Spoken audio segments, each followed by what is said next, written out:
Good evening everybody, welcome to tonight's stream, welcome to the studio. We will be doing some more work on this dragon. We are getting closer towards finishing it. We may finish tonight, we may finish tomorrow. We shall finish when we finish, which is a good thing. It'd be rather hard to finish after we've finished, but you know what I mean. Right, I have a bit of tidying up to do, so I'm just going to see if I can do that before I clamp down the piece. Just got a few areas.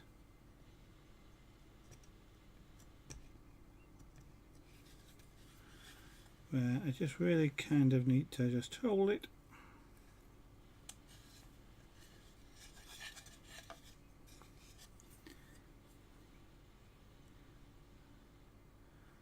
Or at least holding it is easier than clamping it and trying to carve some of these areas.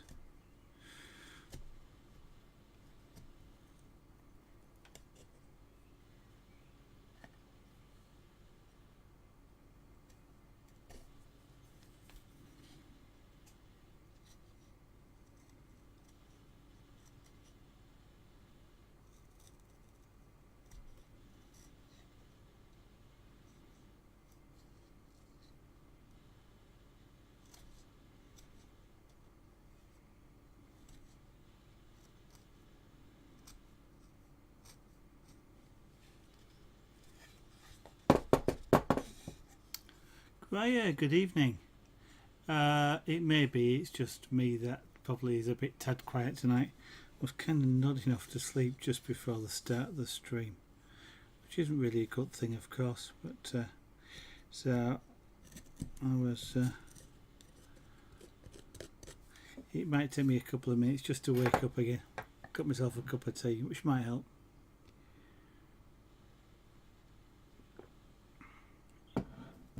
And one thing is, when I get a bit tired, my voice drops as well. I tend to go slightly quiet. I'm never particularly hyperactive, but it usually is an indication, if anybody knows me, that that I am getting quiet, because I am getting tired because my voice just does get quiet.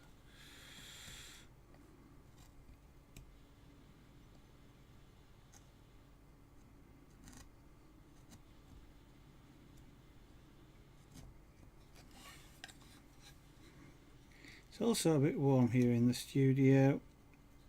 It's been a bit of a warm day again here in the UK, up in Yorkshire.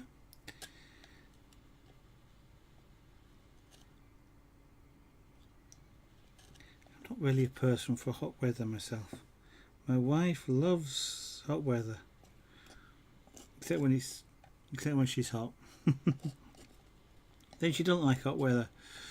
Then she complains it's too hot, but me, I prefer a nice cool breeze.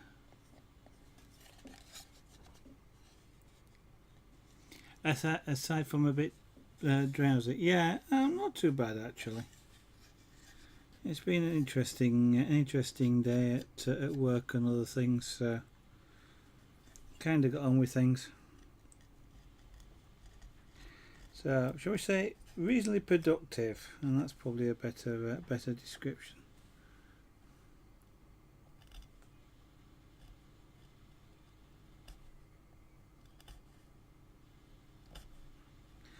And how have you been today, Graya?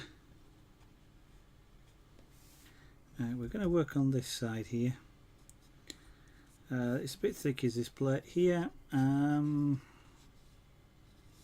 a little bit thick on that side. You can probably see the pencil line just down there, but it's consistently thick across the top, so I'm not going to really bother, I don't think.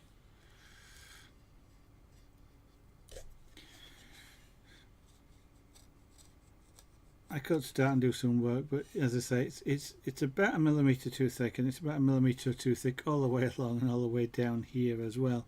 It's on the line around this side, but otherwise it's just slightly thick all the way around, so I think I will leave that rather than trying to carve it down to that specific height. Now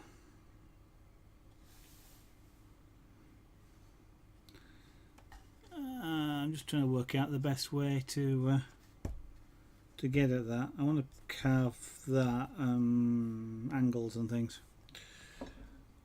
pretty well, actually. You've got yourself some basswood and small boxes. Okay. Yeah, chip carving does get done on a lot of boxes, doesn't it? It's sorry. Nah, I'll rephrase that. A lot of the videos I've seen on YouTube have been done on boxes for chip carving. I don't know if that's just a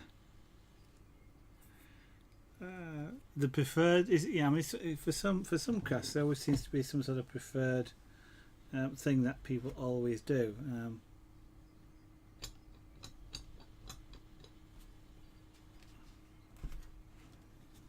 In terms of what they do the craft on.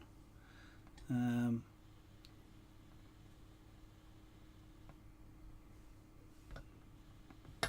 just trying to think. No.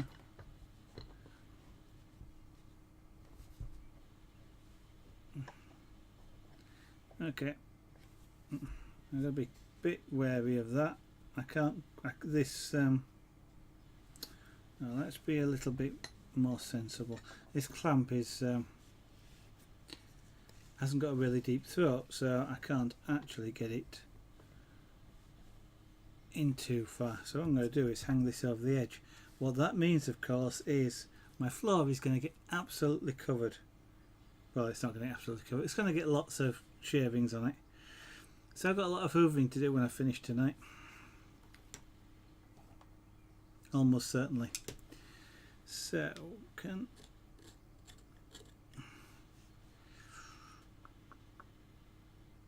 I want it to undercut that dragon body a little bit on this side, so I'm going to do that first. And then we'll tidy up a little bit. And just like we kind of did on the head, this just wants to be a little undercut.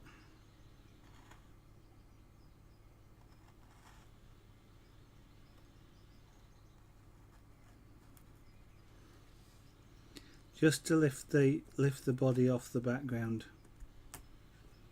I don't to a sort of a casual view. Don't need to be, well, apart from the fact that the body's quite thick as well, I don't actually need it to be really stud proud.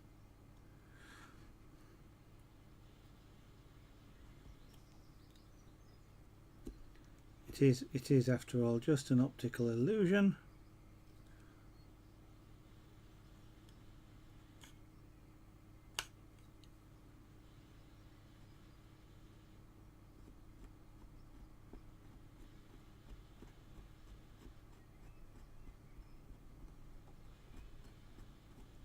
And it also helps lose the tooling mark that's on that side. You won't be able to see what I'm doing. Let me move the camera so you can at least have an idea of what I'm doing. The black shadows the lighting, I'm afraid. Can't do much for the lighting.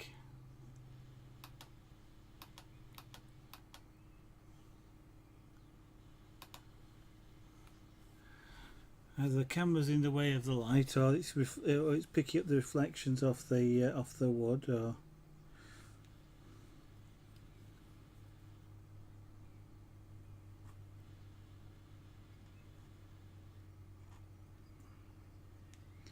as I keep mentioning, one of these days, when I can afford to do it, I'm going to try and get an LED ring light for this camera. Then, of course, the light is alongside the camera; it doesn't get in the way.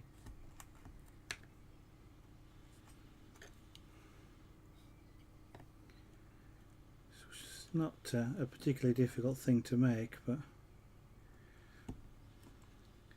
it's just getting some LEDs and a suitable power supply for them. So in terms of doing the plates then, Graya, it's just like a plate like this, and you just do a geometric design of some kind on it, or is it a little bit more sophisticated than that when you do you use the basswood?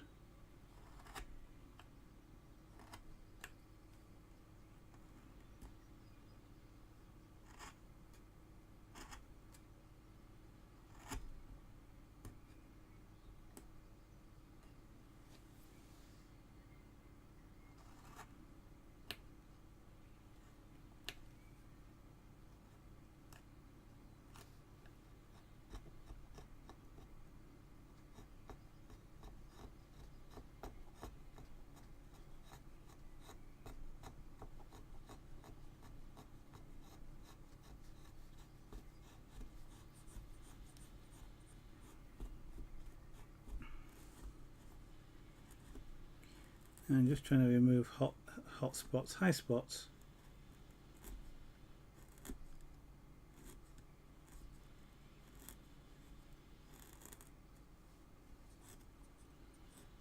So just as I'm sliding the chisel backwards and forwards like this, you catch them sometimes, and you can feel where they are. But also there's tooling marks around here that I need to remove, but I don't want to really dig into the background. I just want to shave bits off. So as you're sort of doing this, you can just apply a little bit of tilt, which causes the blade just to catch and lift off a little bit of wood, and then hopefully that's done enough to remove the tooling marks. I suspect not, but we shall see in a moment when I clean this up. There's good evening. Welcome to the studio today.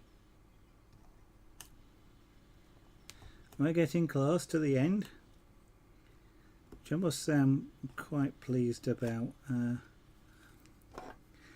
like carving, but this has gone on a bit long, and if we weren't actually so close to finishing it, I'd lay it to one side for a week and come back to it. It's I'm just feeling a little bit jaded with this particular one.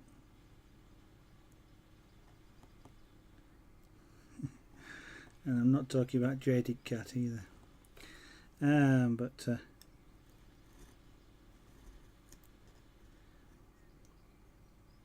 I'm not bored of carving or tired of carving. I just would like to do something different for a while.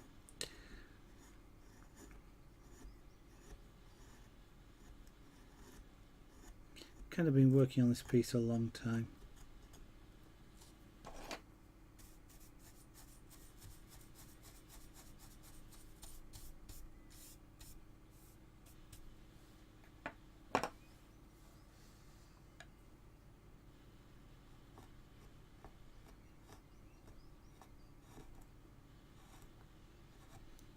It's amazing just how deep tooling marks go when you do something you actually end up having to be a little bit careful of. Usually it's not a problem, especially if you've carved right, block carved right down. But I guess I must have done a fair bit of work around here when I was closer to the baseboard in the hole carving, and that's meant the tooling, the stop cuts, the downward cuts, have penetrated a little bit further than they normally do. As I say, not fantastically a problem. It's just a case of cutting the background as I'm doing here, and they do disappear.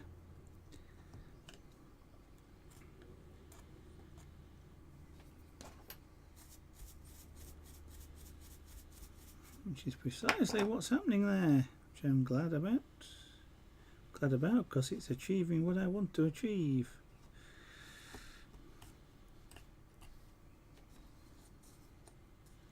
Now, this bit in the middle here, I can now feel is high, it slopes down, but I can feel it.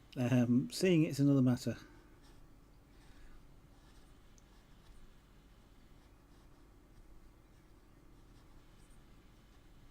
I will at some point switch to the wider chisel.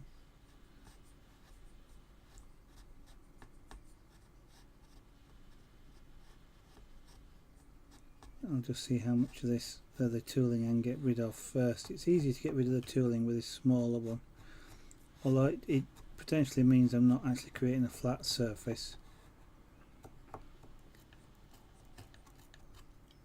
But it's a bit easier to rectify the flat surface with a big chisel than it is to remove tooling marks with a big chisel without taking out great big chunks.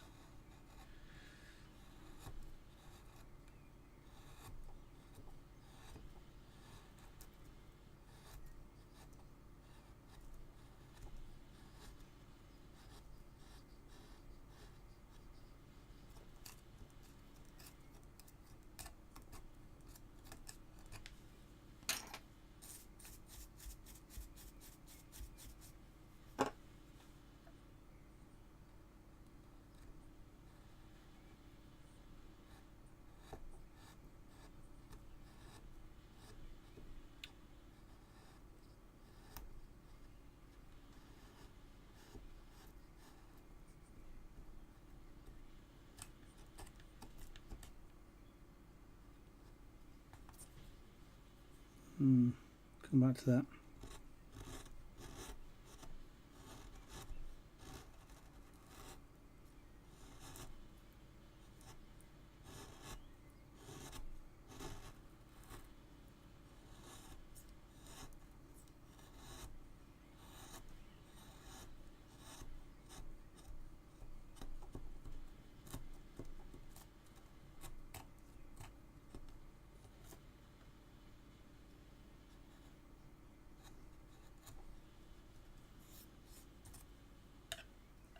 That's the main tooling marks gone. I've just created some more, but we'll work on that in a moment.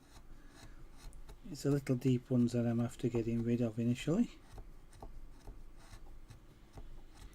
I'm working at here, in this area here, there's a knot. And that has interesting characteristics. The wood kind of is a bit like plastic. You're shaving plastic, it feels like.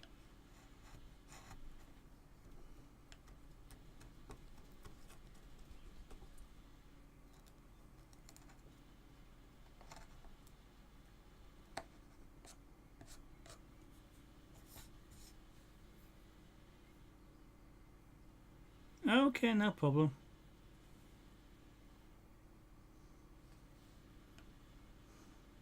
Which of course, if you've no sound, you can't hear me say.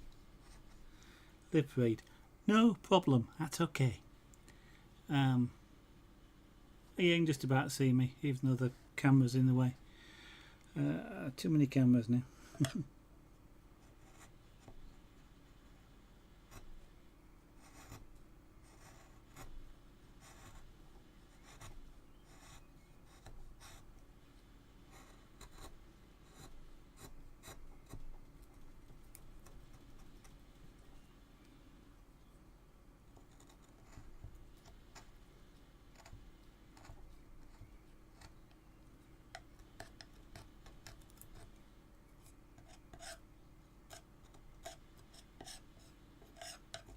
Okay, that's not bad.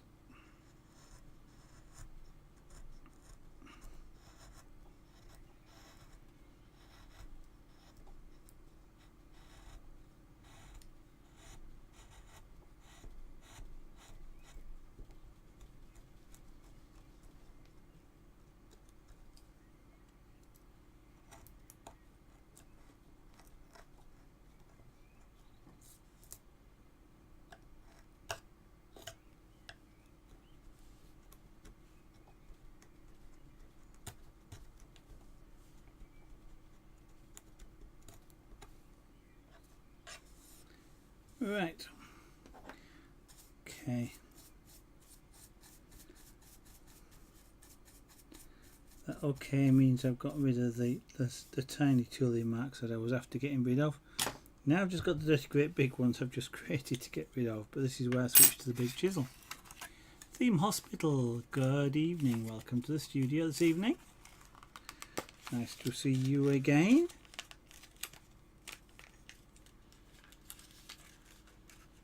It was on Steve-O's channel, I think, wasn't it, that you were I last saw you, I think.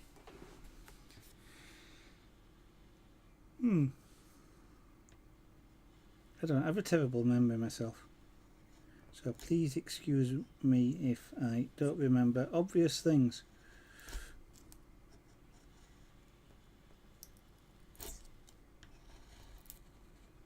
So that's the first of the shaving that's gone on the floor.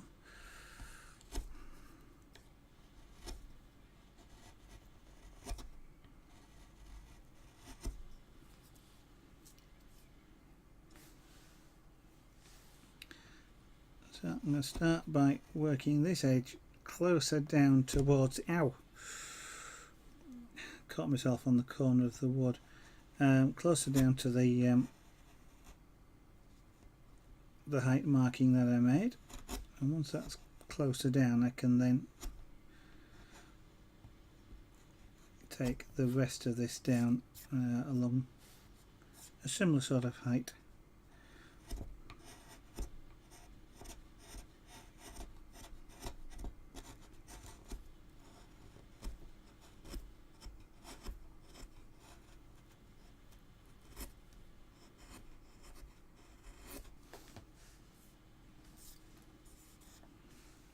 Okay, that's fairly close, so now just do a little bit of levelling out really.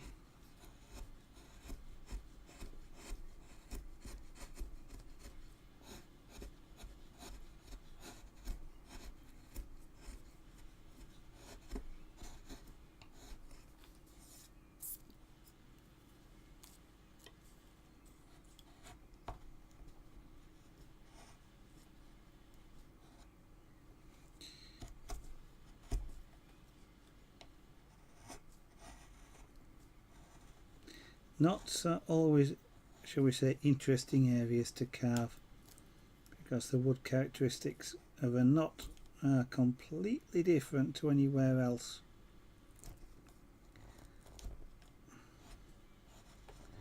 In the piece of wood, a knot here, for example, is extremely close grained.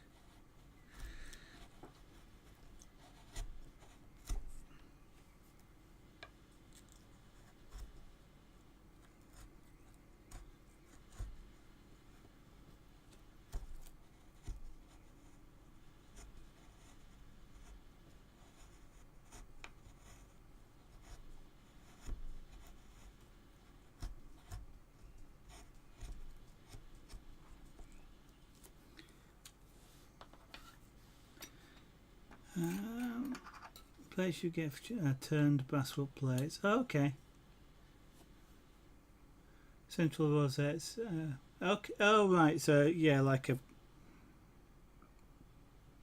Yeah, I follow what you mean. I was trying to think.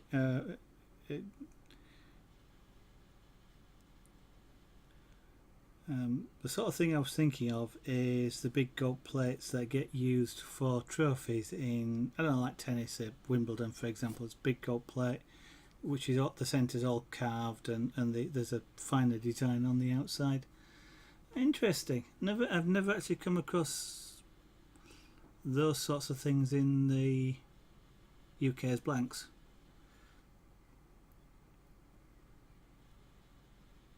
So I'm guessing then the centre's quite thick, and then the sides are a bit thinner, so you can do more of a deeper design in the centre, and then you've got to do a finer design around the outside. It's interesting actually, because I wonder just how that would work for the very light relief carving, for example, sort of thing I'm doing here, but thinner. Purely decorative, yeah. Yeah, and the boxes, yeah, as you say, jewellery boxes and all sorts of things to put things in, yeah. Like plaques. Okay. You're lucky I'm not running the bot tonight, Crier.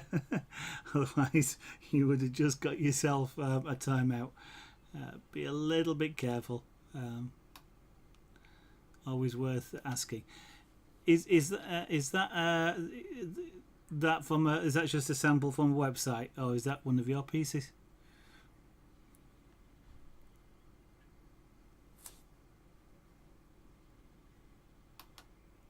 Yeah. I mean, I think I showed you the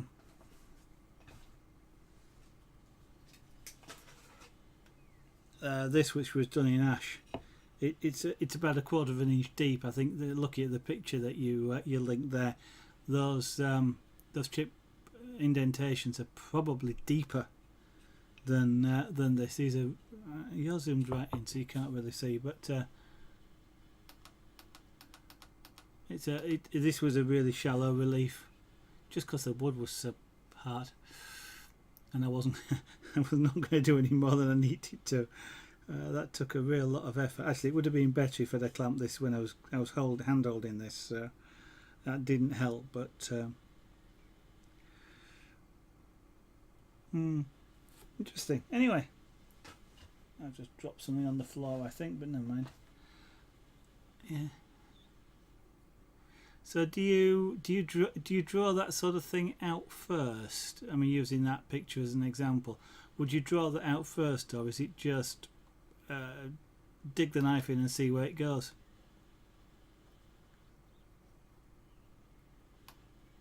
So kind of like, do you design your designs, I guess is the oh, okay, it's an example. Yeah.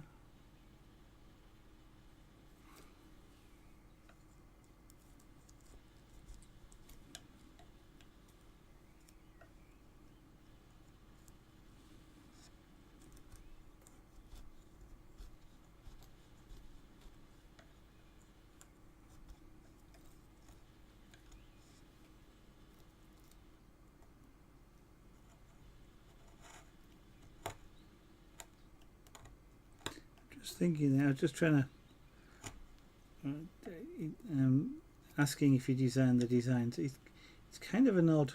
I just think it's kind of an odd question in a way, because you're drawing with a knife. I'm kind of drawing with a chisel. You're still producing an artwork or something, and it suddenly struck me as kind of an odd question. You're drawing with a knife, so do you draw it first? Do you design it first? And it's kind of like asking a paintbrush artist, do they design it first? And they kind of don't. They just get on and do it. I mean, they might use a light tool, or a light paintbrush, or a light pencil, or some other media to start with, and I guess there's no reason why you chip carving shouldn't use some other media to start with to help you set down your ideas on the block of wood.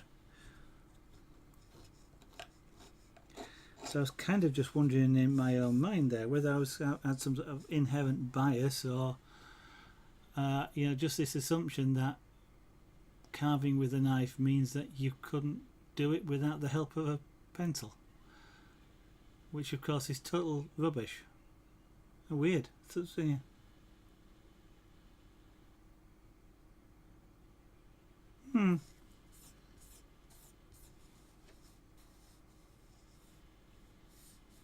Yeah, so sorry, I mean, I wasn't my intention wasn't to disparage what you were doing or anything like that. It was just questioning my own inherent assumption, really.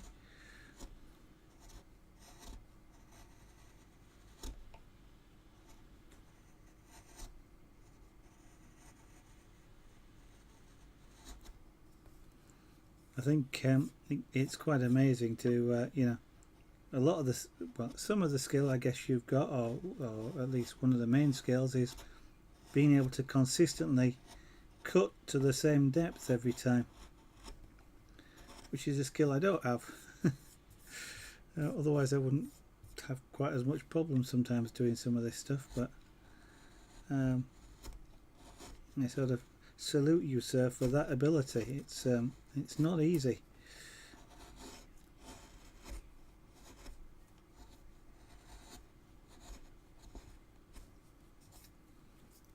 And I highly suspect that a lot of people that maybe watch it would think it was a simple thing to do. You know, just dig the knife in and slide it around a bit, and there you've got a cutout. And I know it's not that easy.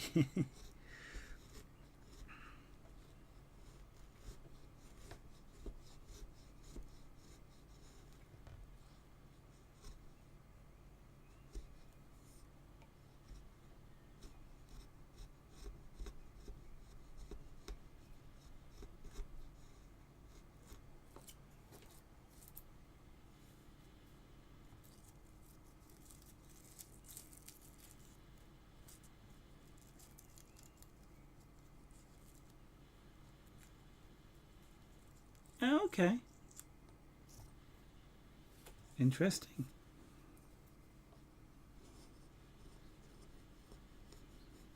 I mean, in some ways, I guess I shouldn't really be surprised. I mean, that's essentially what I did here. I mean, I didn't use a heat transfer. I just used a graphite, not a graphite. Yeah, graphite paper to do the transfer. There's no reason why I couldn't have used a heat transfer. I guess especially if I'd printed something out on laser printer. I actually use heat transfer when I'm doing the punch craft, because that's onto material rather than onto wood. But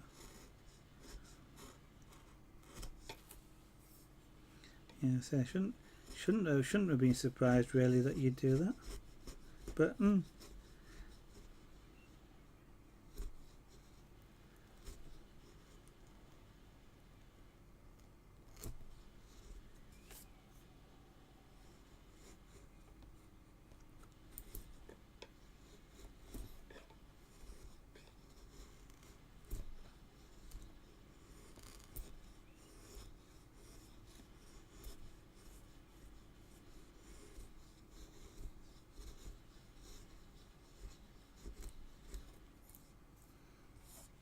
I've got to work on flattening this out. This area with the knot is going to be challenging. Trying to smooth that or flatten that down. As I say, it doesn't want, when you're cutting with a chisel like this, if you go from a high density area to a low density area, the chisel always tends to dip down.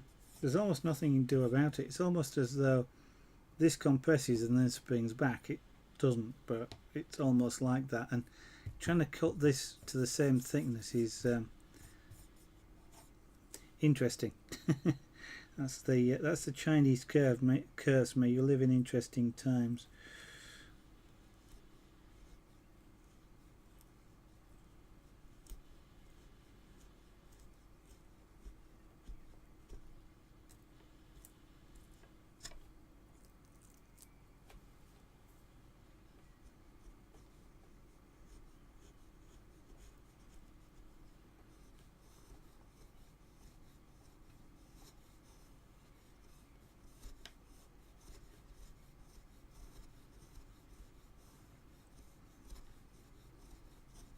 So I'm going to have to use quite a light touch around here to smooth down this this knot.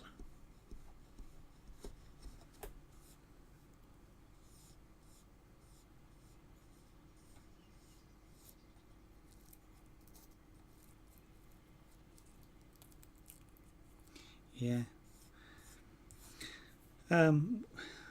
When I've been sort of hand carving with knives, so you know, figurine, for example, yeah, sort of a figurine. That's the second 3D, full 3D carving I've started. The other was a pussycat. And both of these are basswood. but it's actually really amazing how hard it is to get the knives to cut that. So when you're trying to cut into those plates and things, Graya, I imagine it must take quite a bit of effort and, well, as you just described there, a lot of skill, because the more force, I know with carving here, the more force you apply to the blade, the more effort, the more skill it requires to actually be able to control it. So it's when you're doing some of those deep cuts, so fairly large and deep cuts, I am utterly amazed at the control that implies with the force that must have been applied to actually get a knife in that deep.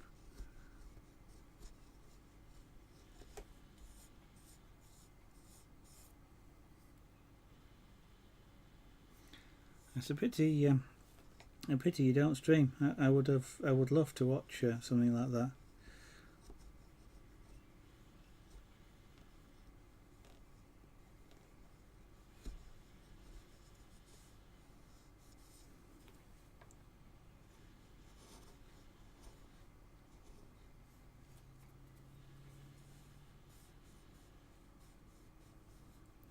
As I said before, I'm using my finger.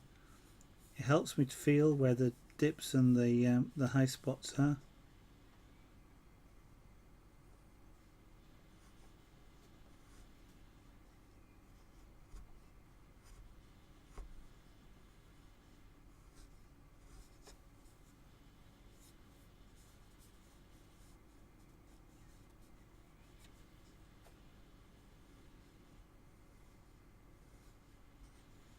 And to reduce the effort of trying to carve, this is why I'm slicing the blade to one side. I'm using it more like a knife.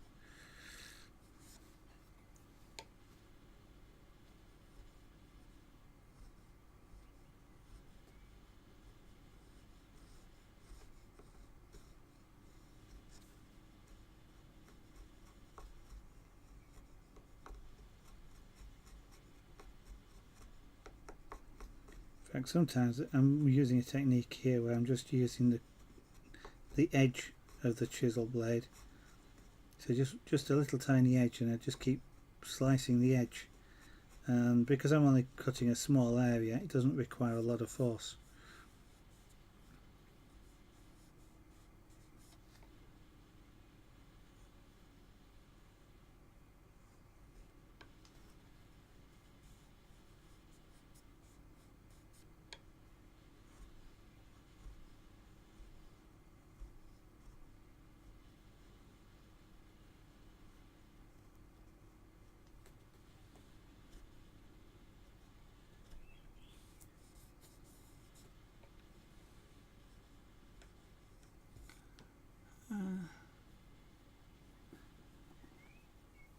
Okay.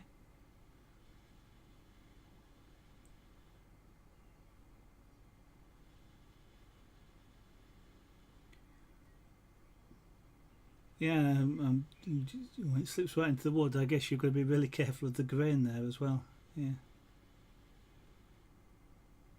Okay, interesting. Thanks for the information.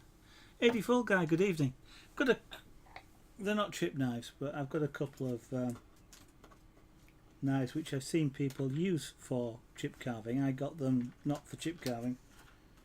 These are flex cut knives. So I've just got a rough cut knife. I know they're somewhat more thicker of the knives, aren't they? I think for chip cutting. I think you've probably seen the detail knife I've got as well. But these just general purpose carving knives. These were not particular chip cuts. And yeah, I mean these are. I'm not sure. Well, I don't know whether I could shave with them, but they are sharp. I'm fairly convinced they're actually sharper than the chisels are.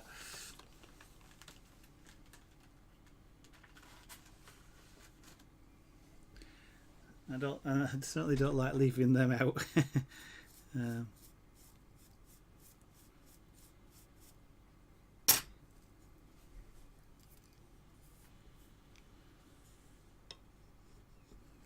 So how's your day gone, 84 guy?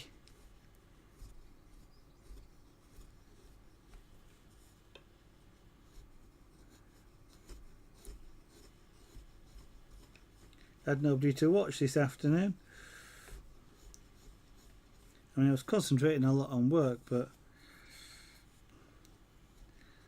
it's quite often nice to have a stream running in the background, and it was a quiet afternoon, shall we say, on Twitch for people doing physical crafts.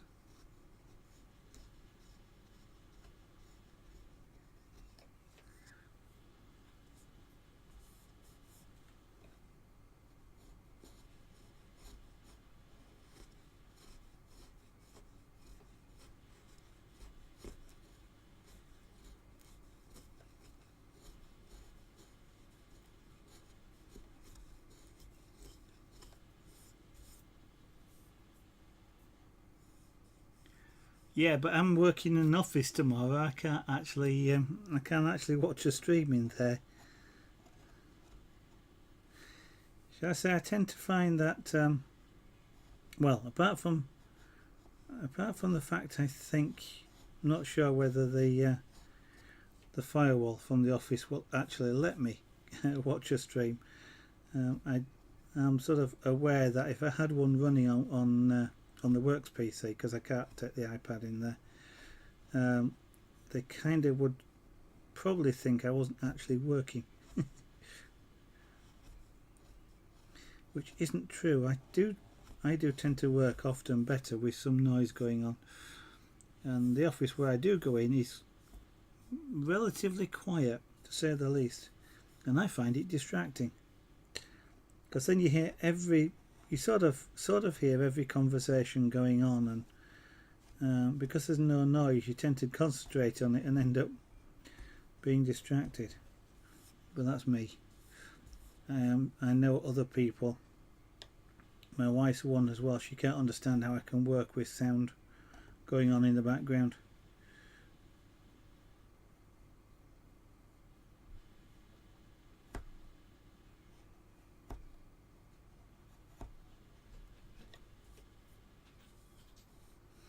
And since I also sit next to my boss, it's probably not a good idea.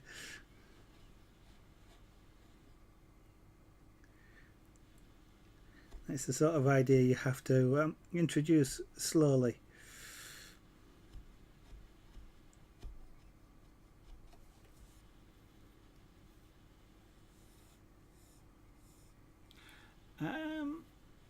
What were you streaming, Theme Hospital? I mean, other than I'm guessing you might stream Theme Hospital.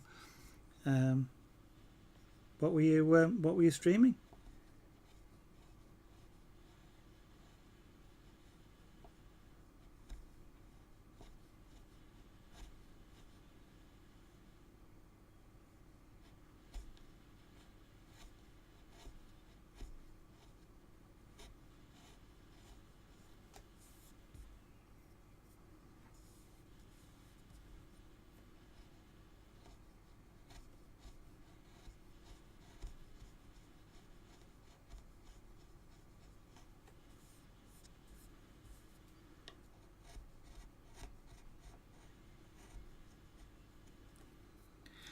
Mustn't forget, I've got a cup of tea here. I've made it on purpose.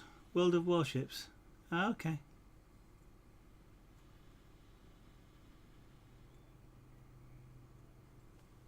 Oh, you had some sort of competition with Steve. I'm not. I mean, I've seen that World of Warships. There's World of Tanks and World of Planes, is it, or something like that? Warplanes. Not being fantastically. Not being fantastically bothered about them. They've sort of been interesting to watch from the perspective of a little while, just sort of the modelling that's done, with the ships and everything, and then to see a little bit of the gameplay. But it's not. Unfortunately, they're not a game which has particularly tweaked my interest, because everybody's different. I have watched a few people play that game, Dev Tycoon, assuming it's the version that I saw, and it always seems somewhat. It always seemed like there wasn't a right lot you could do to influence what happened. It just sort of seemed to be like almost a lottery, you know. Choose the right ticket and then wait and see what happened. I'm sure there's probably more to it than that, but again, it was one that didn't actually grab me when I've seen it. I've sort of interesting enough to watch it, but not to play it myself. I don't often get one. My wife actually makes a nice cup of coffee. I don't know if it's because she makes it or whatever, but usually when she does make one, she can be persuaded occasionally. Either it's the temperature, the way she's, or something, but it's always just that right way. I can just drink it, and it's got that right taste, that right nip in it. I don't know quite how to describe it, but it's if you like, in quotes, it's the perfect cup of coffee that you can never quite make yourself.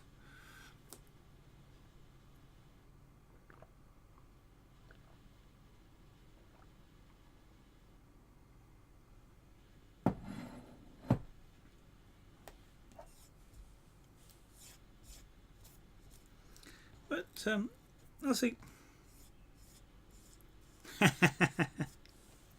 She might, but I think it would lose that perfect edge by the time it got there. Oh dear.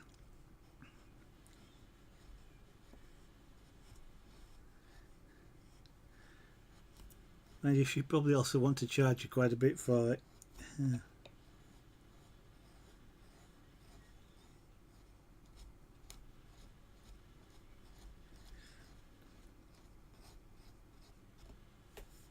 I must admit, it usually does, when I get a cup of coffee, it usually does mean she's about to ask me to do something or she wants something.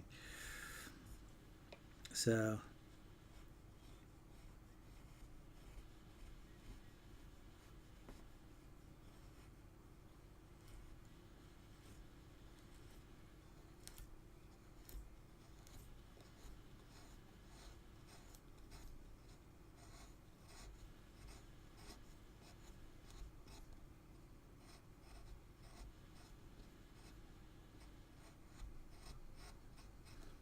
of course, sometimes what I'll do is when she's made me a cup of coffee, I'll drink it for a little bit, and then I'll say, "Okay, what do you want?" And she goes, "What do you mean? What do you want?"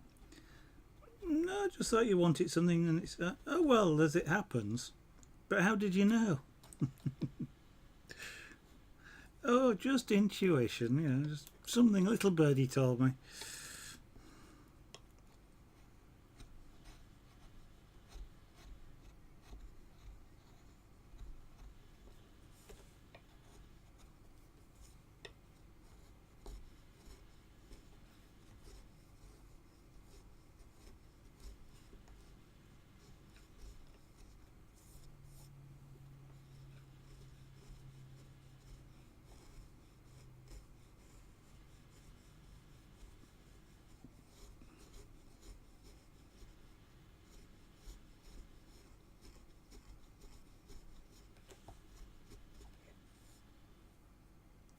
Yeah, you're right. I am up north.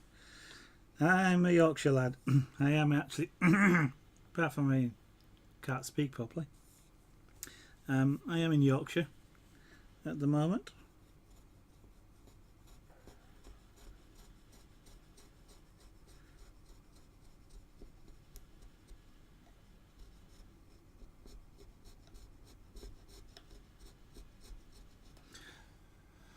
And so this evening we've got an overcast sky in Yorkshire. Looks like there's not going to be any rain. It's too high as the cloud. But we might have some tomorrow.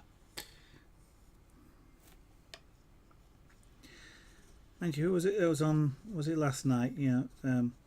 Even me in Yorkshire is a southerner to some of some of the people with somebody from Newcastle on last night, and of course, even Yorkshire's somewhat southern to those guys.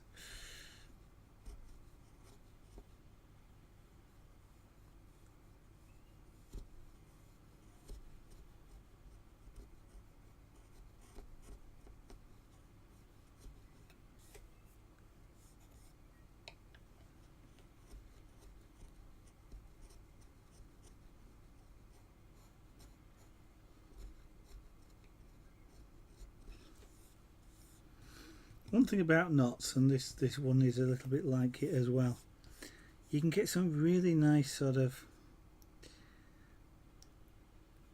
I'm kind of saying colours, but it's depth of, if I can keep the shininess that I've got here, it's almost like it's been polished to a depth, to show up a depth of polish. And I've noticed that sometimes with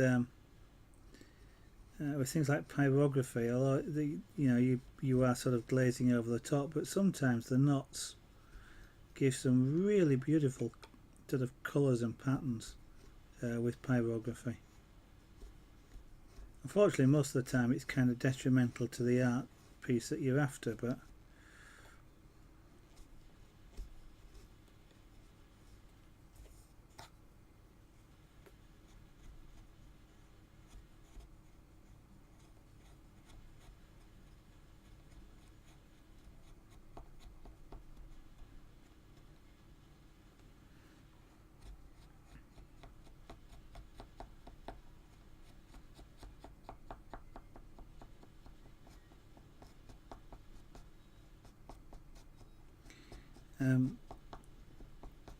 I was just then trying to think, what I'm doing here is trying my best to hold a consistent angle with the chisel, and I was so I'm using it a bit like a plane, but I was just trying to think then what other I do something else where keeping the consistent angle is important.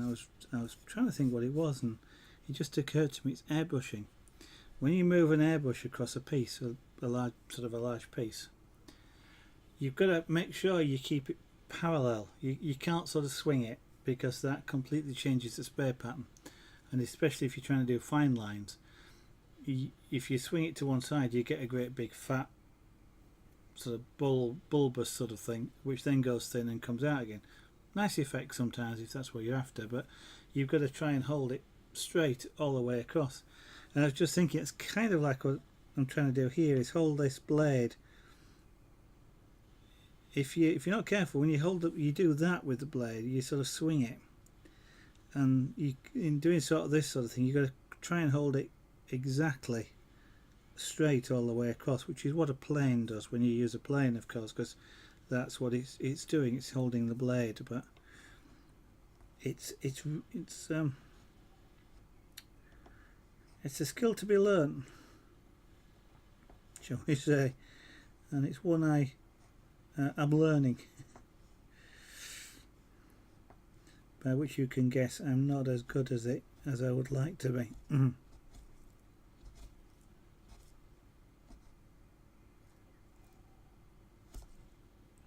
actually using my body a little bit here, so I'm trying to hold this blade still with my hands, but sort of push with my body. And speed helps a little bit in this, because the speed overcomes some of the resistance of the wood.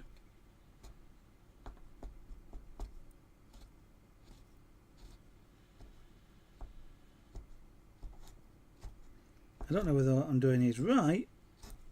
It's sort of working for me,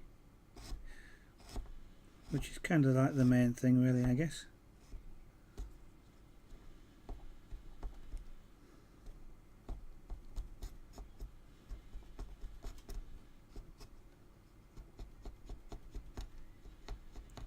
You each learn your own techniques.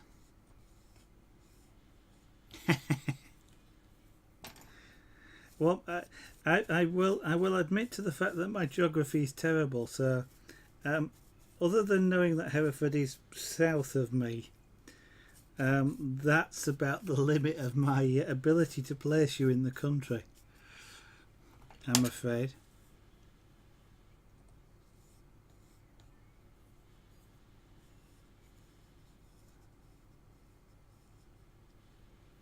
Hertfordshire. Did I say Herefordshire? Hertfordshire.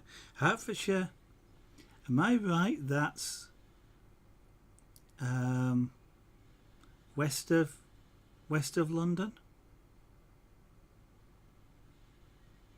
So heading out towards. I'm thinking of Bristol, I think. I'm trying to remember.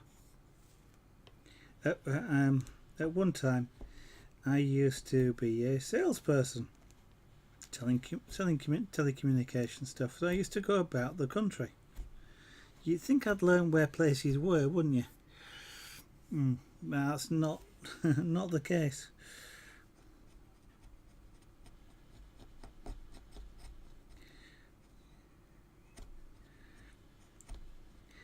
I do know GPS is a wonderful thing. It saved, even with its vagaries, it saved me hours driving, especially sort of late at night, heading from one town to another, ready for a meeting the next morning. Being able to just set the GPS and follow it, even if it did silly things like take you through the centre of a town rather than round the bypass, as I've known it do more than once. But at least you knew you were getting there, you were making progress, even if you did make the odd. If I'd have been trying to do it with maps, I'd have been spending a lot more time stopping, looking at maps and trying to work out where I should be going, and then when the signposts don't quite say what you think, yeah. Wonderful things, a GPS. You just have to be careful that it doesn't take you through a waterfall or something, but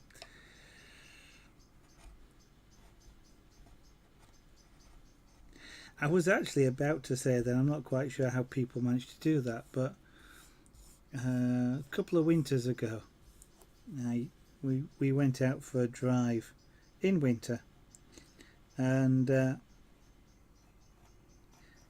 sometimes when we do that we'll play a sort of a game, if you like. We'll just get to a junction and one of us will say left or right, and we'll just turn that way and just see where it goes.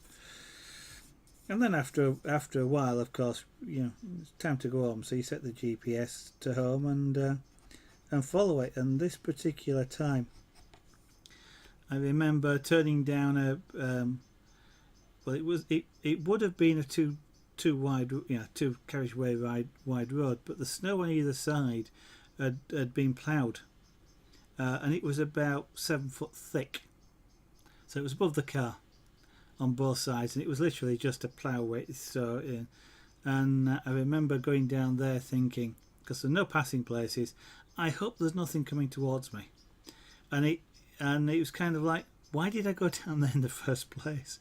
Because I turned into it. And then, and driving down it, and I should have realised, sort of, shall we say, in the first 100 yards, and go, this is a little bit silly. So, there'd be no problem turning around and just, driving a bit more randomly if necessary to get to a full main road. But I guess we were kind of up in the moors and dales, so, there's a lot of. There was a lot of single track roads and things around there, but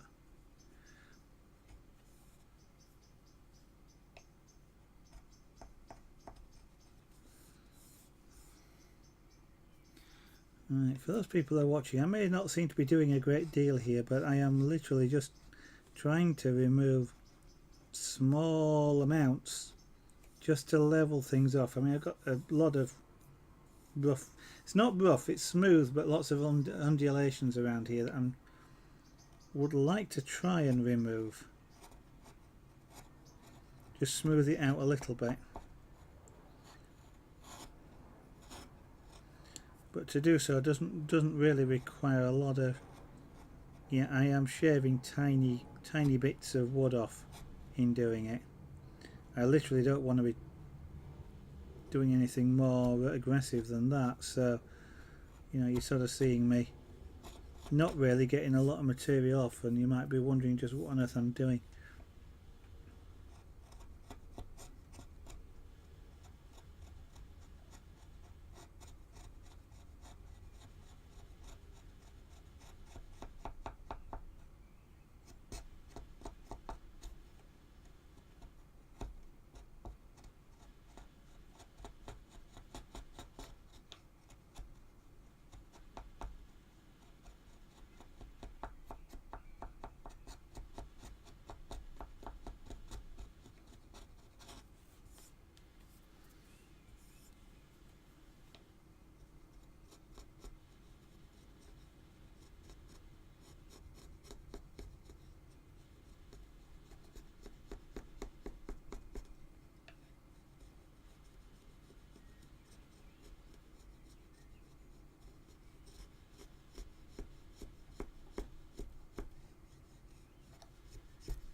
Let's see if I can get a bit more of the heavy lifting done on this, and then I can come back to some of the finer details again.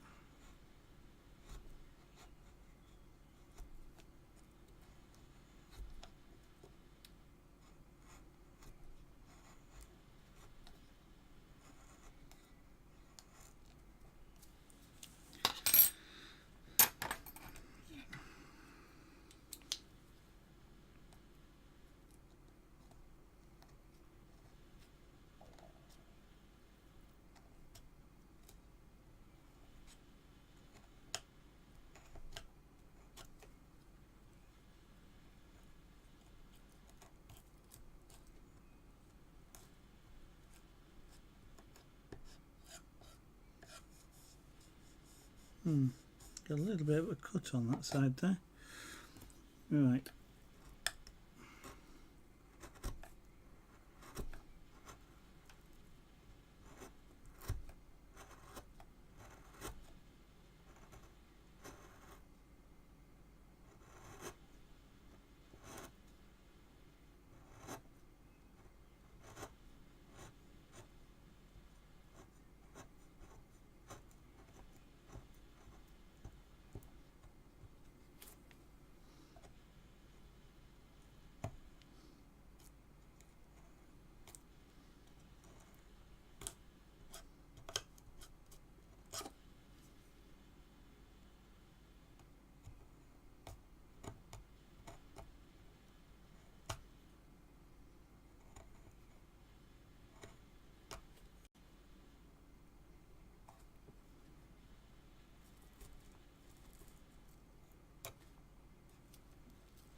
Good, and that piece came away clean, which I'm glad about.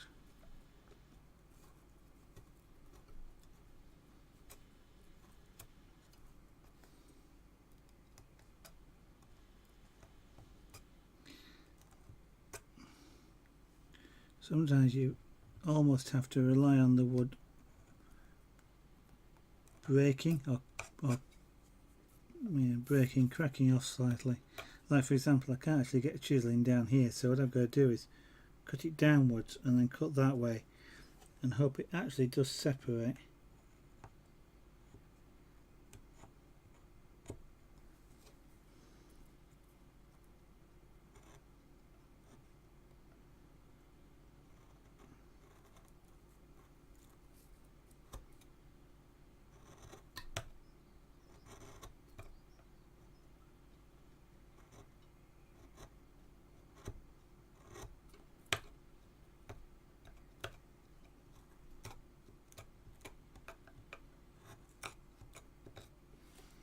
Okay, that looks like I managed to get in there nice and clean.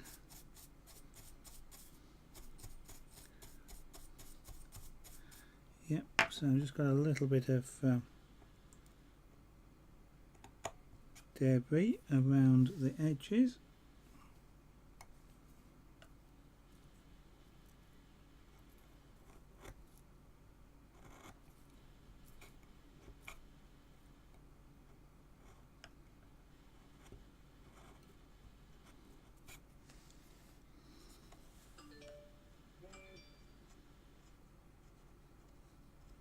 There, that's got that.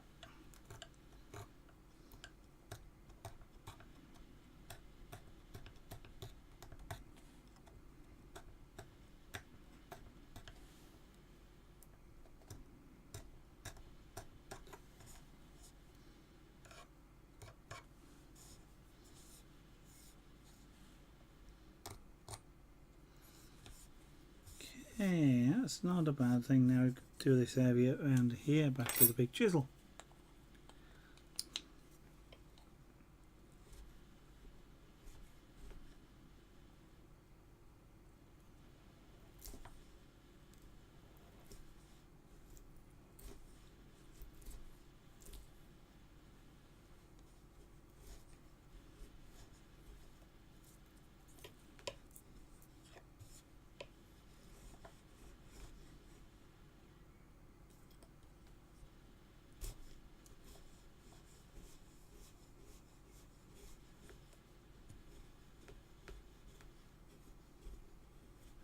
One of the useful things about these tools, and they're called flex cut for a particular reason, and that is that this material here is flexible.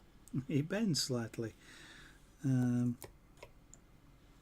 is kind of useful in all sorts of ways. But one of the ways is like here now I can lift it up but still keep it flat by sort of bending it slightly. That sounds a bit contradictory, but it makes doing this easy, because normally if you're trying to cut really parallel, this is flat, it won't, unless there's a real sort of edge for it to catch on, the blade will just tend to ride up over any sort of high area, so you've actually got to hold it at an angle to actually get the wood to cut, and or the blade to cut the wood. But if you do that too much, you dig in, so it's kind of a compromise to get the edge that the blade will actually cut, and then not dig into the wood.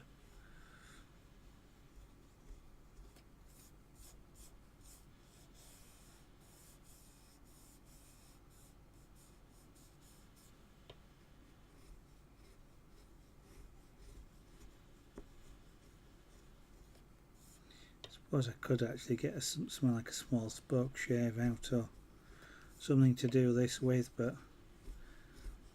in some ways it's fun to be able to do it with just a chisel on its own, and just learn a bit more the skill of using it.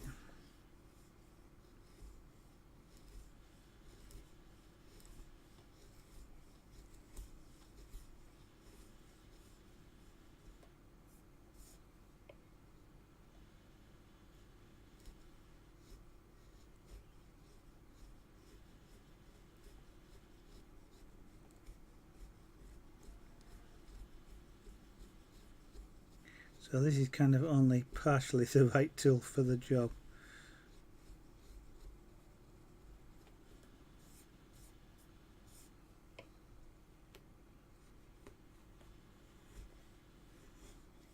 Of course, even if I was using kind of like a model plane, I couldn't really get into most of these areas, so I'd end up having to use either a small scraper, which still creates sort of undulations, or like this, using a chisel.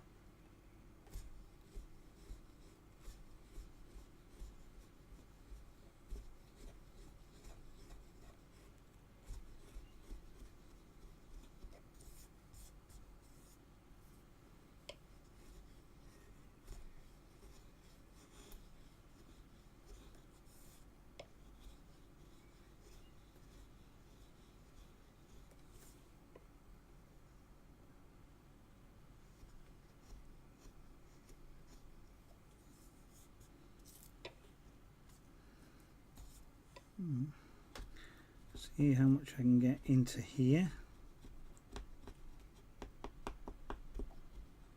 Not very far.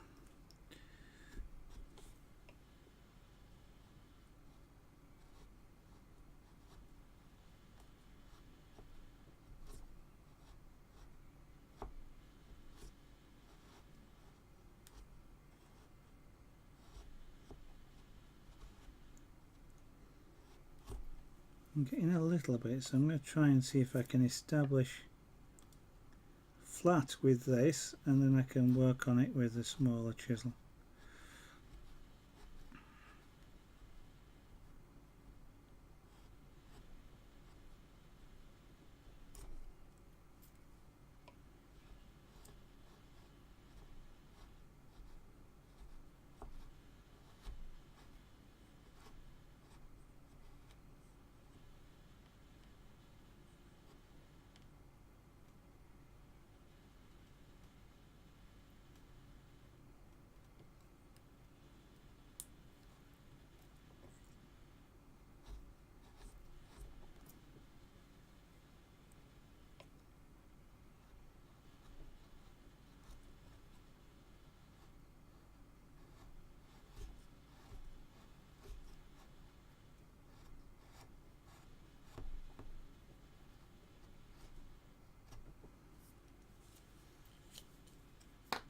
Oops, there's it.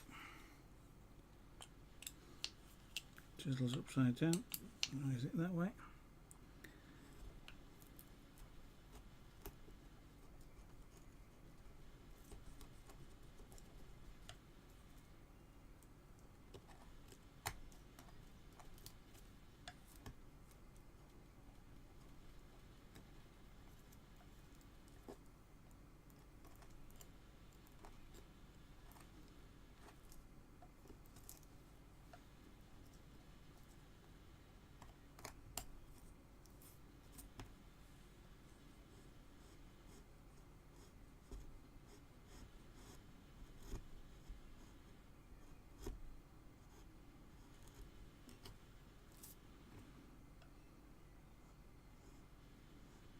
Now I have to take this carefully, otherwise what you can end up doing is kind of chasing your tail in trying to remove some of the marks I've just made, by like there for example. What I can end up doing if I'm not careful is removing that, but going down deep enough to create another one on either side of it, and then I have to remove, and you can end up carving your way down through the base. So I have to be, I've got close, so I've got to be really sort of gentle about just shaving just enough to get rid of that, the marked edge, but without actually creating another one.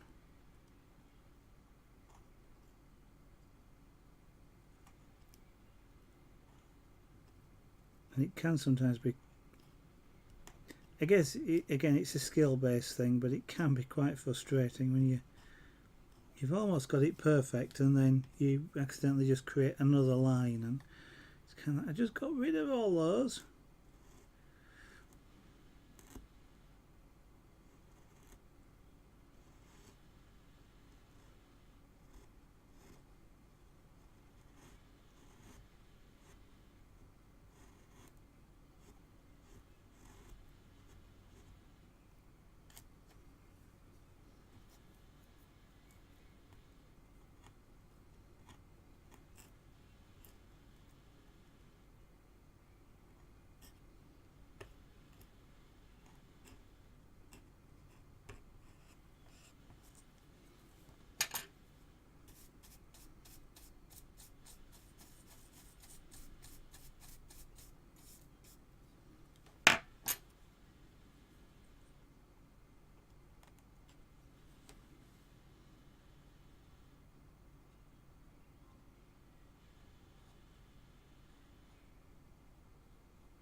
I almost feel like holding my breath when I'm doing this. Not that it would make absolutely any difference at all. It's not like I'm firing a crossbow or something. But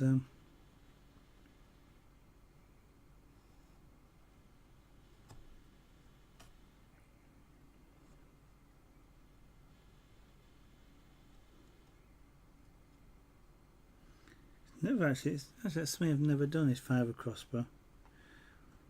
One of these days I'd quite like to have a go.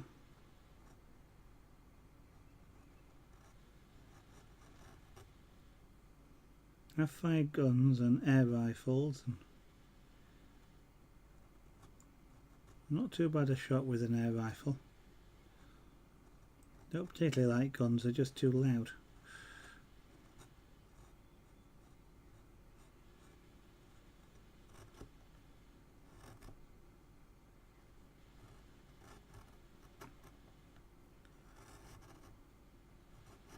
But I do enjoy the skill, shall we say, of target shooting, marksmanship.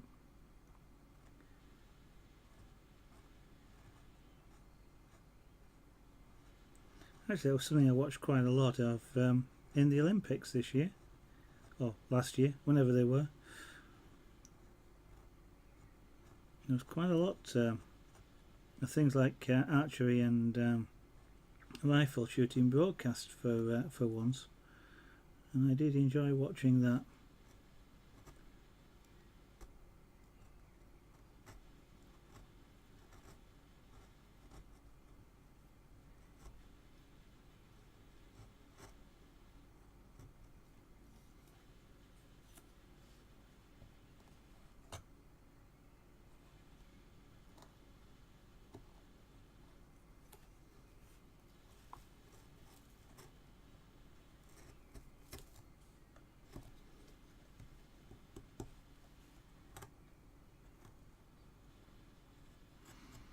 I was just being cynical in my own mind there, thinking, if Twitch were going to broadcast one of the sports from the Olympics, I wonder which sport it would be.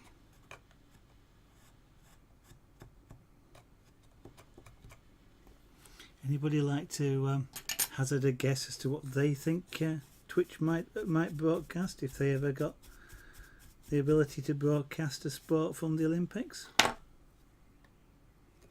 mean, an actual sport, not, you know, one made up.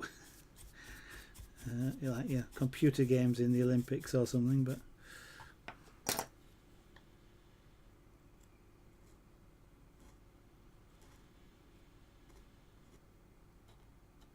I think the Olympics, the last Olympics, the UK Olympics, was quite unusual in the number of sports that the number of sports that did get broadcast and the ones that often don't get a lot of coverage. Because I was thinking about things like the sailing got quite a lot of coverage in the Olympics, and you know, I already mentioned things like archery and the shooting and clay pigeon shooting and these sort of things you don't even normally hear about in the Olympics, and yet they were actually broadcasting it.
Oh, I was thinking of the Summer Olympics, Graia, for the.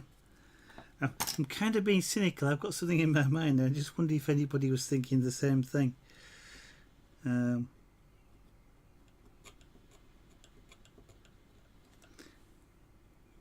For Twitch, I mean, in terms of broadcasting of just anything, then of sports as a whole, the Winter Olympics always seem to have a reasonably good coverage of all their sports. But I think this year a lot of people suddenly, well, not suddenly necessarily, but got to realise just how many sports there are in the Olympics that they never knew existed, just because of the amount of coverage that there was.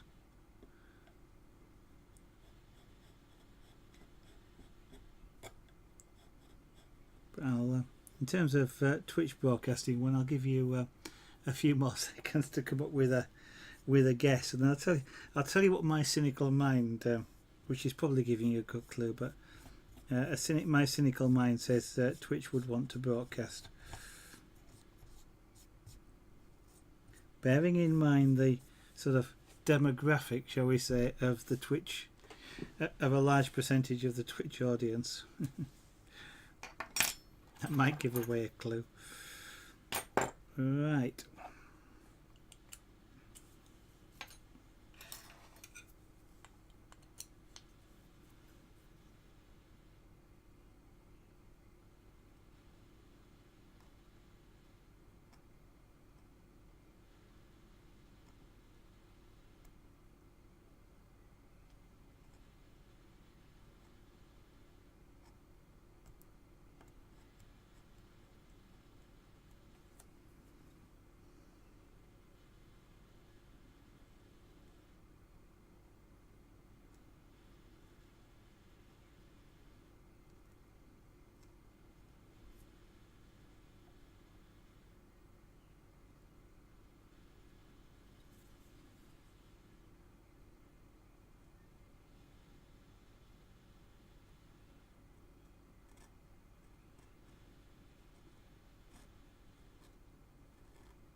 Yeah, this head is sort of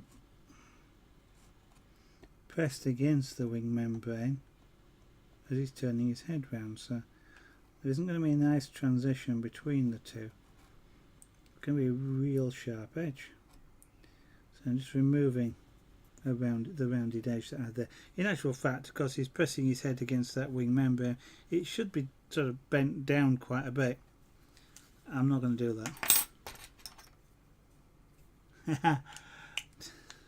Okay. It did actually get quite a large, not table tennis, but it did actually get quite a large viewing figures in the actual Olympics. But of course, me being cynical, the one I was thinking of course, it's of course to me, not of course to you, and it might be though once you hear it. The women's beach volleyball, because of course they were all wearing bikinis. It was done on sand, and it got quite a lot of viewers when it was broadcast by the BBC, I think it was. Because they didn't actually broadcast it on their main channel, but they broadcast it on one of the sub channels, and it kind of surprised a lot of people just how many. And I was just thinking, given that Twitch is reputedly, young boys of 12 to 18 years old, that would just be the sort of thing that would attract their attention.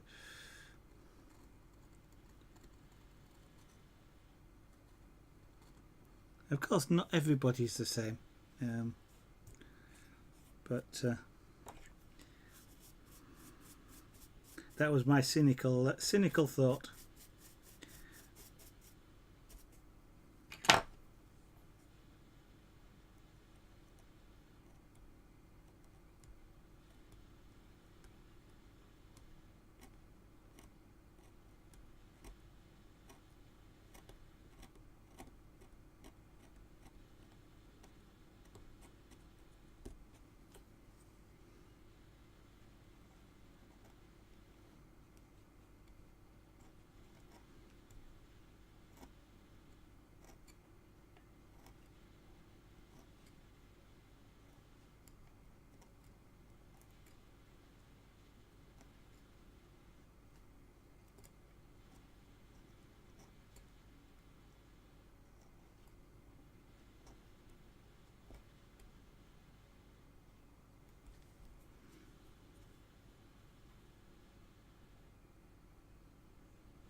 Of course, if I now say but I didn't watch any of it, you probably wouldn't believe me. But I didn't.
You see, I told you wouldn't believe me.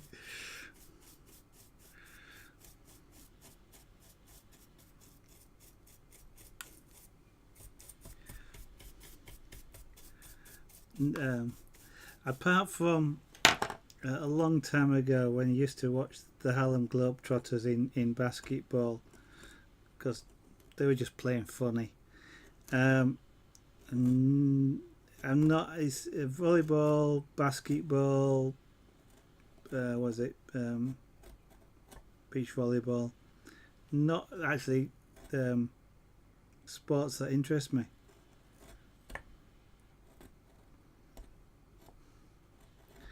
It was things like the sailing, the kayaking, the shooting, the archery and stuff like that I actually watched most of in the Olympics. And the cycling as well, actually, funnily enough.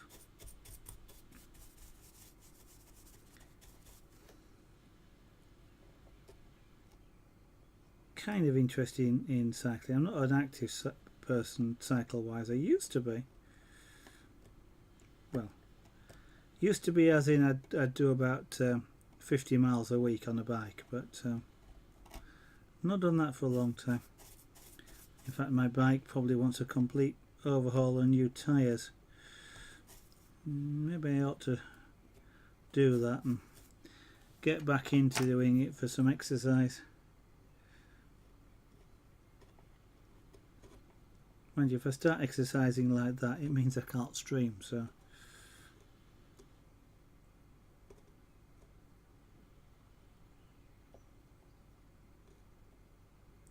Well, I suppose I could always... can you stream from an iPhone into Twitch? Stick it on the front of the bike, point it backwards or something.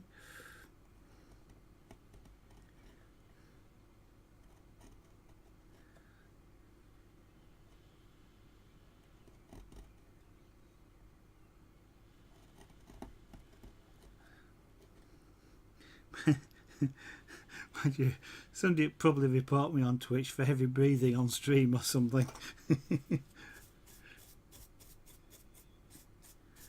Dear.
let's have a don't do that. Nah. I do enjoy actually road cycling, not mountain cycling or anything like that, mountain biking or off road, but I actually do enjoy cycling. I say do. I did. Do was a bit. Yeah, it's a few years since I last got the bike out. Let me just move this camera up a little bit because it's a bit in the way.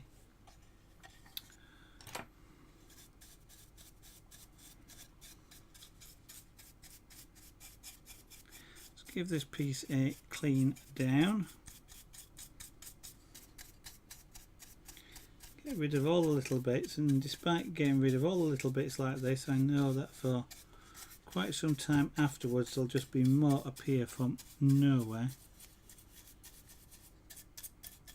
Always happens like that.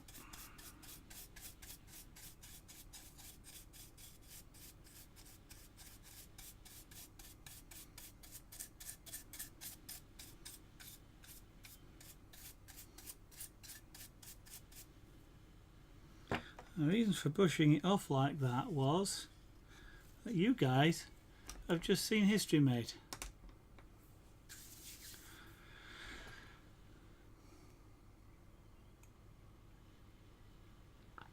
The history that you've just seen made is me finishing carving the first ever dragon I've ever carved. Ever. Not even once before. I'm calling it done. And I'm not just calling it done because I was getting a bit tired of it, but I actually think it's done. You know, I could fiddle around with little bits and pieces, but I think most artists and craftsmen probably could do that with a lot of things. I could fiddle around with it for a long time, just tweaking little bits and pieces, potentially hoping not to damage it and things like that. But I reckon for my very first attempt, I am really quite pleased with that. Now you can tell that with a grin on my face. I do like that. I think that is, yeah. I mean, I'll keep looking at it, and over the next couple of weeks I'll keep going, well, I could have done, and I could have, but you know, pieces are never really finished. They're just sort of finished enough. Now, whether I actually do any pyrography or painting on this, I'm not altogether sure. I really do kind of like the wood texture. If I was going to do any pyrography, I might sort of do an eye. You know, maybe a little bit of just markings on the head perhaps, but bearing in mind this is supposed to be a white dragon. So you kind of the eye, and it's a pale blue eye anyway on this dragon, but you know, you can get away with an eye. You obviously could mark the background, and that wouldn't be so bad because at least one of the blades that one of the tools that I use, which is this one, it's what they call a flat shader. It's quite thin, as you can see, and that's how I did the texture on the cats, using the edge of the blade, and it literally, it's like small cuts, and that creates the texture. So I could do the background mounting with this in the same way, because I mean it's a rough cut, you know, mounting there. So I could do the same thing with a pyrographic tool, and just create basically more texture as I went around and did that. So that is a possibility, and that wouldn't particularly sorry about that, wouldn't be particularly detrimental to the piece at all. I don't think it potentially would add, it wouldn't take away the texture of the wood. So that might be something I'll consider doing, perhaps when we get on to doing some pyrography, which will be next actually. Not tonight, but next. Then I might sort of think about doing that, but I want to leave it for a while.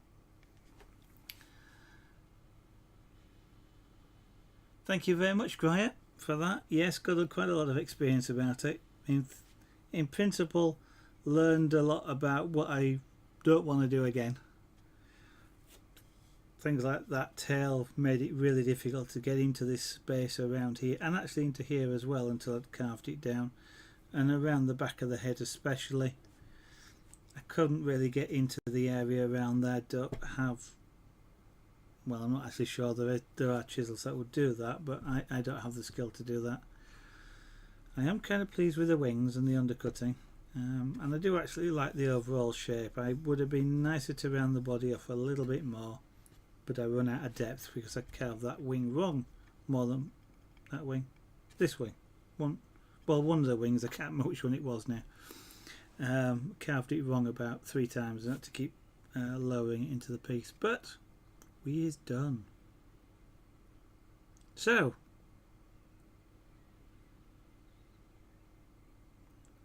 I think what I'll do is, what I could do now is just do something else for 15 minutes, which would require me to tie. In fact, I'm going to tidy up whilst we're on stream here. Anyway, I could do a little bit of the scraper board. I've got the earth rise, which I'm still working on, so I could do a little bit of that on stream. And but what I think I will probably do is just tidy up now, have a little bit of a chat and relax back a bit. But I think what I'll do is stop a little bit early tonight,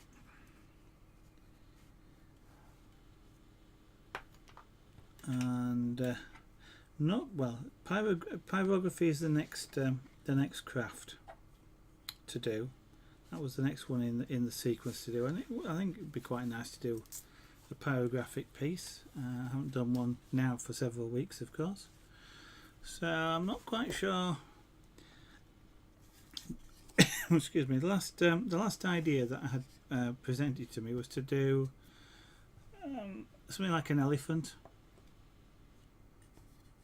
for the pyrography.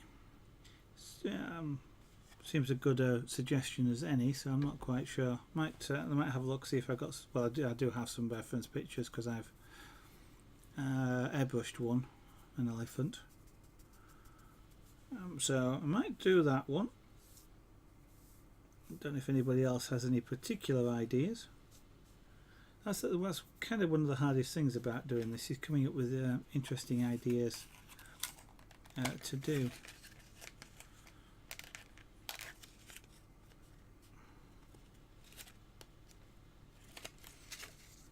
If I can't think of a decent idea, I probably will do a different craft. But there again, I'm not even sure what I'd do with that, because Punchcraft, I think I'd probably like to do another train, but something like an old steam engine might be an interesting thing to do for Punchcraft.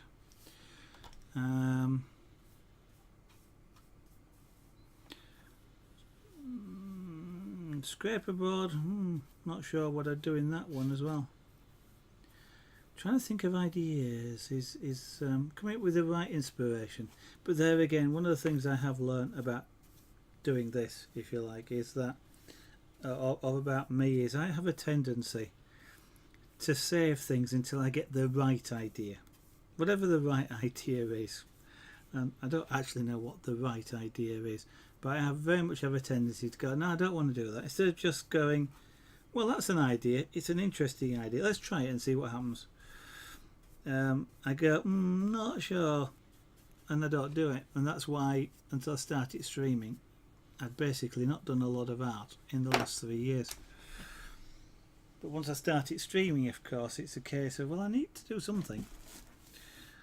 And that's kind of where the dragon came from here. It's a case of, well, it's an interesting idea. I tell you what, let's just try it.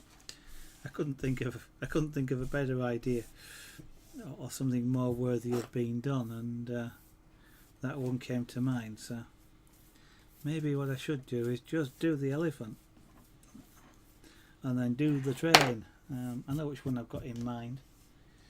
For the train, Mallard is a steam engine, high-speed steam engine.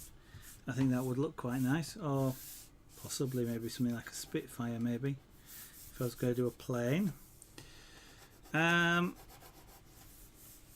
Scraper board. Scraper board is, for some scenes, is a bit like you can either do nighttime images or it's a black and white image. I could indeed, yes. Yes, I did finish the train. I got some cottons. I'll show you if you like. Since it's here. Unfortunately, the cottons I got were a very slightly, the blue mainly, was a very slightly different shade. You might be able to see. But it actually doesn't look too bad. It kind of looks like some sort of shadow or something way in the background. So I kind of left it, but that's the danger of different batches. But that's a class 66 locomotive. I happen to know that because it says 66001, the first two digits of the class. But I just happen to like the shape, shall we say, of the locomotive. So that one is finished. Pearly beads.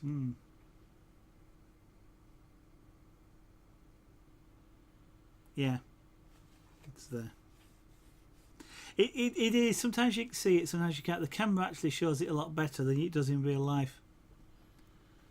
Yeah. Oh, I know the.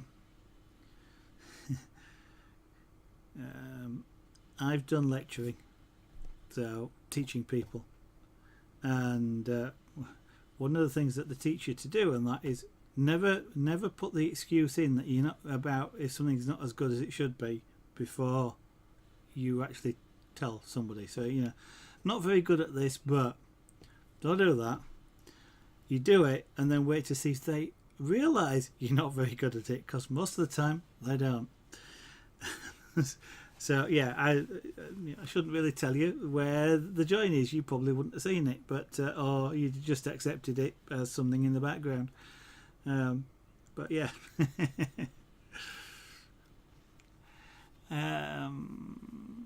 Yep, wrong chat window. I see. So somebody now is wondering why you said yep in their chat about something. So I could do another one of these if I can't think of an idea. But this comes. We could do it. Sorry, after I have done the pyrography, I could do another one of these.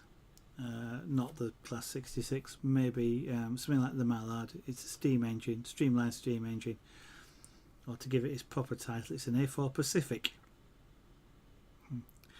Amazing what you learn when you're looking at pictures. But perler beads. I kind of would like to try perler beads, but I really cannot think of an image to do in that, because either it's cartoon style, so you can get small, so you're doing pixel art, or it's got to be something fairly large to do, the dithering and the colour mixing that you need to get a big image that you can see from a distance. And kind of problem I've got at the moment, for various reasons, is I've got a space about 24 inches. Well, this is virtually filling the space I've got available to iron a fuse bead in. And so it would kind of have to be a little tiny, smallish, a couple of boards maybe 4 boards is maximum sized image. And I'm not quite, well, mind you, having said which, I haven't got that many colours either. It's a starter kit, so I think there's 1,000, maybe, somewhere between 500 and 1,000 beads of each colour. There's not a great deal. I think it's enough to do a photograph, if you see what I mean, in the size that they suggest, but that's about it. But I'm not sure I've got the space to iron it, and that would kind of be a pity. If I can't do that, then it's I wouldn't be able to finish it, if you see what I mean. It'd end up being sort of broken apart and not very well. So I'm kind of tending to want to leave that, even though I really do want to have a go at it.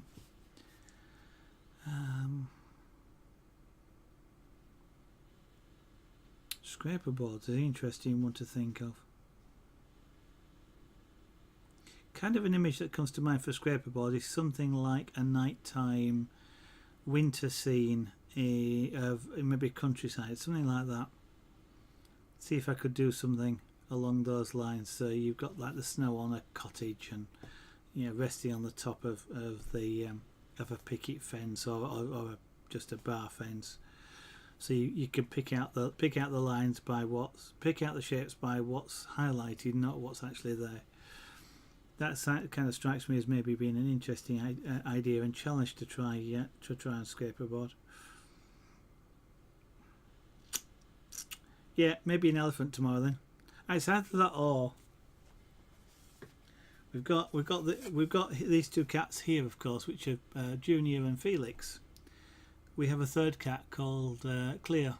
She's a female cat. It's kind of a tortoise shell colour. Could always do the third one.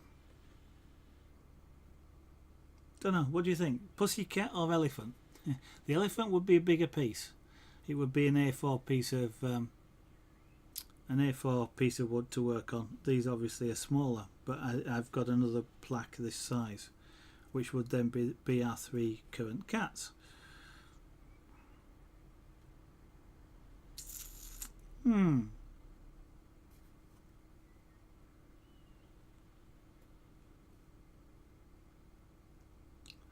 Interesting. This certainly would, well, I don't know. As I say, a cat like this takes about 10 hours. It's about 5 days of streaming. I don't know how long an elephant would take. An A4 sheet would be, yeah. Well, even if you go straight area, that's probably about 2 weeks worth of streaming. Because I'm not sure I'd want to do just an elephant. I'd probably quite like to do something like an elephant in the foreground, or an elephant's head maybe in the foreground with like an African scene behind, so a savannah, a few scrawny looking trees perhaps. I know that's not prototypical, but and a few animals in the background. That kind of strikes me as, because then it would kind of look like I'm saying a lot, would kind of look rather like a sunset in the savannah type of scene, because of course you've got the browns, which you get. Yeah, is that everybody's vote then? AD says elephant. Anybody say anything different? Oops.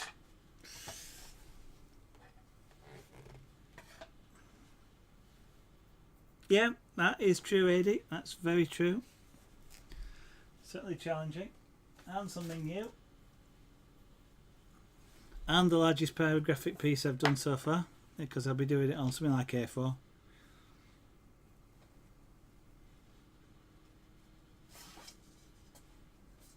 I've got a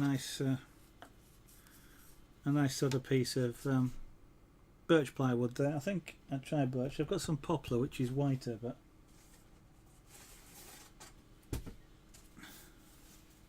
actually there's not a lot of difference in it. When I got this bit of wood, it looked completely brighter, but just in this light there isn't a lot of difference. And since that's pre-cut, I'll use that. Maybe this is got to be going on for this piece of poplar. It's 600 by 400. Okay. 1, 2. Yeah, it's A3. That's A4. A2. So I've got an A2 board of poplar. Ooh, I am wondering. Not this time.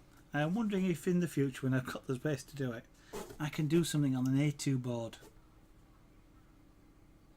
Might leave that intact. Graya, thank you for your vote there. An elephant it seems then, probably on that board. The A2 board is kind of inspiring for the future. I'm not touching it now. I don't have the space to do it. I don't have the experience to do it, and that would be a long stream. and I think having done the dragon and spent several weeks doing it, I think big pieces like that I probably need to break up into, do a 2 weeks maximum, do something else, come back to it. Yeah. Sometimes it's weird. I suppose it really depends. I have done pyrographic pieces of not quite this size, but that took a couple of days. Now that's probably about 6 hours in total. Just because of the way it went, there was something about it, I guess, that it was fairly large, smooth areas. I guess not a lot of detail. I mean, the cats, as you can, all of this is detail. All, shall we say, every hair was done individually. I know that that's, if you like, I know there's millions of hairs on a cat. We didn't do millions of hairs here, but all this texture was individually done. So there's a heck of a lot of time in that. If I'd done it maybe just as flat colour, it probably would have taken a lot less time. I just discovered that technique practicing with that pen I showed him not so long ago. That was a new pen I got, and when I was practicing on this and trying to get a grill effect in here, and I was using the edge of that tool to create a fine line. But what it actually did was it burnt texture or created texture in the wood, and that's what, and I saw that, and I remembered that when I started the cats and thought, hey, I wonder. And Junior was the first one I'd done it on, and it worked really nice. Yeah, a big. This might take have taken 10 hours. This might take a lot less, and maybe the A2 would only take about 10 hours. I've no idea. We may find out one day. Later this year, maybe. I am hoping for a bigger studio with lots of space. So lots of space, then I'm probably going to have a portable camera rig, aren't I, to move around the space. But anyway, right. So if I can find some suitable reference images, we'll be using that board tomorrow for an elephant, possibly an African or an Indian scene. I guess African strikes me as more interesting, kind of in keeping with the pyrographic colour schemes. The texture on there actually looks quite nice as well. Maybe a watering hole because of the pattern of the. Not sure you see the pattern very well. You can sort of see the other rings. It kind of looks horizontal, like the horizontal puddles. So that might actually work as like a watering hole, an elephant's head here maybe, and something in the background over there. Interesting.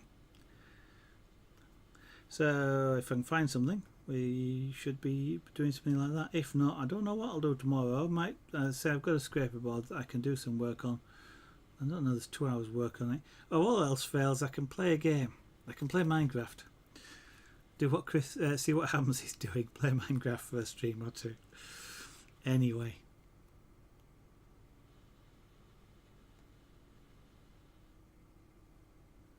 Okay. I kind of wondered whether it had gone on a bit too long though, Adi. Because okay, I suppose I had a 2-week break in the middle because I was away, but I think it's taken something like about 4 or 5 weeks to do that dragon. Now that's going on for 15, 60, 70 hours, something like that, which is quite a long time.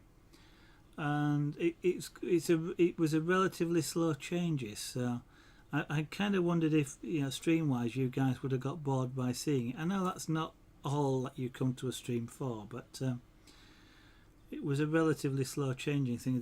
The other sort of art forms do tend to be somewhat faster, even if they maybe don't have the interesting bit of sharp knives moving around the place.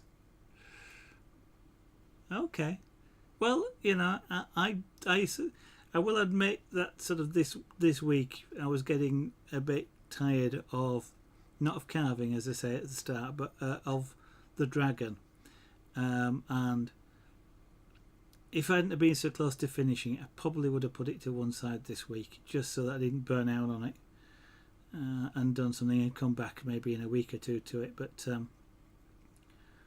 I am fairly flexible as to what I do. You know, it's I mean, if you guys sort of would like to see a different craft, you know, I'm saying pyrography next, but if you really wanted to see something else, I know Eddie, you said the perler beads, and I kind of would like to do them, but I don't know, if I could think of a small character, I might try it. It's a small pixel art type thing, but my interest in those is more towards the sort of larger picture based images rather than the pixel based, you know, the Pokemon or Majora's Mask, these sorts of things that you see quite a lot done. I've been quite interested in watching Bubbles the Monkey doing the large, I can't actually remember what the character is, but the large character. Now that's not a photographic image, but it was, you know, it's quite a challenging piece to do. Anyway, hey, that's taken up the me going on earlier. Hey, I'm going to finish early, and or maybe I could do a little bit of scraperboard. I spent 20 minutes talking.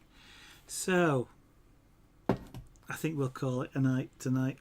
I'll go see if I can find some images for this for tomorrow. I want to say thank you to everybody that has been watching and with me this evening. It has been fun having you around and chatting, and trying to work out what Twitch might broadcast if it was broadcasting the Olympics. I will obviously say to anybody who is watching and not following, I would appreciate it if you did so, but if you don't want to, that's okay. You can also follow me on Twitter if you would rather do that, because I do tweet when I go live.